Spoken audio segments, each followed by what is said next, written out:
আসসালামু আলাইকুম। আজকের আলোচনা ব্রেস্ট ক্যান্সারের চিকিৎসা পদ্ধতি নিয়ে।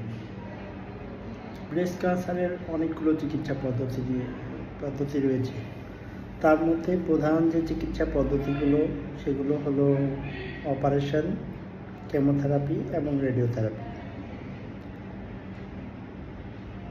আমাদের দেশে সাধারণত ব্রেস্ট ক্যান্সারের জন্য অপারেশনের পরে কেমোথেরাপি এবং রেডিওথেরাপি দেওয়া হয়। এছাড়া আরও কিছু উন্নত ধরনের থেরাপিও রয়েছে যেগুলো ব্রেস্ট ক্যান্সারের চিকিৎসায় ব্যবহৃত হয়, যেমন হরমোন থেরাপি, ইমিউনোথেরাপি ইত্যাদি। সাধারণত আমাদের দেশে ব্রেস্ট ক্যান্সারের জন্য প্রথমে পুরো স্তন কেটে ফেলা হয় এবং তারপরে কেমোথেরাপি দেওয়া হয়, কোনো কোনো ক্ষেত্রে রেডিওথেরাপি দেওয়া হয়। বিশেষ ক্ষেত্রে যখন পুরো স্তন আমরা কেটে ফেলি না, তখন সাধারণত দেখা যায় আমরা রেডিওথেরাপির চিকিৎসার জন্য প্রপোজাল দেই।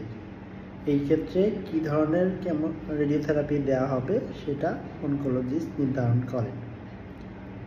তো চিকিৎসা পদ্ধতির মেইন যেটা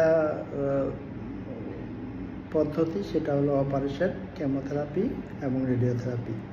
কোনো কোনো ক্ষেত্রে অপারেশনের পূর্বে কেমোথেরাপি দেওয়া হয়, কোনো কোনো ক্ষেত্রে অপারেশনের পরে কেমোথেরাপি দেওয়া হয়।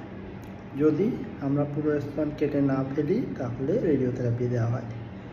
হরমোন থেরাপি কোনো কোনো ক্ষেত্রে যখন প্রযোজ্যতা দেখা দেয় তখন হরমোন থেরাপি দেওয়া হয় এবং কোনো কোনো ক্ষেত্রে ইমিউনোথেরাপিও দেওয়া হয়, তবে ইমিউনোথেরাপি আমাদের দেশে কম প্রচলিত।